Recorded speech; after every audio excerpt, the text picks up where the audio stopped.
So moving on to why is this WHP program important for Foot Locker? First of all, it follows the Foot Locker company vision. They want to improve employee productivity and they want stores to become more relevant. They're going to improve employee productivity because, studies show healthy employees are more engaged and more productive in their actual work. They're going to be taking less time off for sick days and they're overall just going to be a lot healthier. Stores also become more relevant because, like I said earlier, if you provide incentives such as discounts on shoes, athletic shoes, employees are going to have a greater knowledge of what they're actually selling. It's also going to boost company image because people are going to see, hey, Foot Locker actually takes care of their part-time employees, not just their full-time employees. It also follows the moral obligation to their employees. Companies should want to take care of not only full-time but part-time. So here are some potential survey questions to ask part-time employees to see how relevant this program is going to be. How often do you consume fast food? How often do you exercise? What motivates you to exercise more? I think these questions are pretty straightforward in terms of how they are directly going to apply my WHP. So benefits for the actual employees. Well, first of all, they're going to be exercising more. They're going to be eating better. So this obviously is going to directly reduce the risk of obesity. If you reduce the risk of obesity, you're obviously going to prevent complications due to obesity. Levels of diabetics within the part-time employees should go down. People are going to take less sick days because, like I said, they're going to be overall healthier individuals. They won't have their immune systems won't be as prone to illnesses such as flu.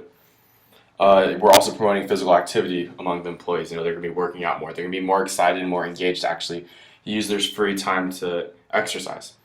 And again, like I said to you earlier, they're going to understand the product better. They're going to be able to be better salesperson. They're going to be able to sell more of the product. And again, they're also going to be more engaged with coworkers rather than, they're going to be more engaged with coworkers, meaning they're not going to have the normal workplace atmosphere.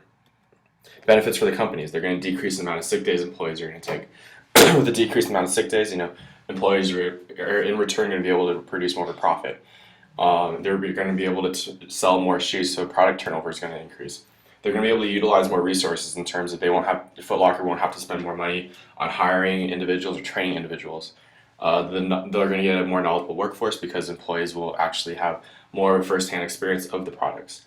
Again, Foot Locker is also going to get a better reputation of a company who likes to take care of their workers.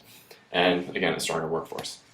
So the expectations the WHP puts in place for the employees for this to benefit them.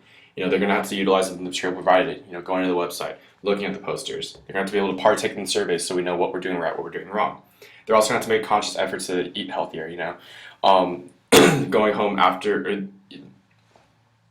going to have to make more conscious efforts to eat healthier, excuse me, because, they're going to be making healthier lifestyle changes. These aren't just lifestyle changes at the workplace.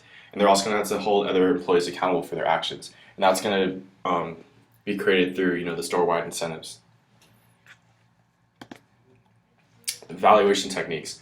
How are we going to see if this WHP is effective? We're going to do surveys, online, in-store surveys. If we do online, again, people are going to be online more often, so these surveys will be more accessible to them.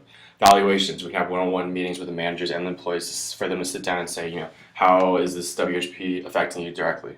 Also, managerial observations. And managers are going to be able to see, are their employees, actually healthier? Are they actually benefiting from these things? Measuring feedback. We're going to measure, see, are the survey results positive? Are people happy with this WHP? Do they feel like it's affecting them directly? Are employees making the most out of the program? Are they thinking short-term versus long-term? Short-term meaning, they're not going to see healthy habits change right away, but they start thinking long-term. We're developing, again, healthy habits for them. We're changing their lifestyle. And again, we have to remember that this program is not static. It's going to always be changing, so we need to always look out for suggestions for improvement. We're going to have to eventually report these findings with the CEO and HR rep again in the future. We'd sit down with them and say, is this what you guys want? Are you guys seeing the results you want to see? Are we hitting certain benchmarks you guys set in place for us? Constant communication is necessary for us to figure out, is this WHP actually effective for Foot Locker Incorporated? And once we sit down with the CEO, HR rep, figure out what's right, what's wrong, we can start making future recommendations for them. I think a really good future recommendation is to continue providing part-time employees with access to healthcare. Health should be, everyone should have the right to access to health. And just because they're part-time employees doesn't mean they should be denied that access. We can further organize even more employee exercise days. You can either even implement, runs with employees, set up like running times, and actually provide gym memberships. We mentioned earlier how we said maybe we could provide lower cost of gym membership, but actually give them full time. Provide every part-time employee with gym membership. So in conclusion, we talked about how employees are very prone to high risks of obesity, and we talked about how obesity can lead to further health complications, but can damage both employees and the employer. This WHP is implemented to provide preventative measures to obesity. We're doing healthy lifestyle changes. We're encouraging nutrition. We're encouraging exercising. We're encouraging healthy lifestyle changes. And by preventing obesity, we're ultimately benefiting both the employee and the employer, because the employees are going to be a lot healthier. They're going to be more productive at work. In turn, the company is going to receive more of a profit turnover. They're going to get higher margins or net margins at the end of the quarter. And here are my references from presentation, and that is it. Thank you.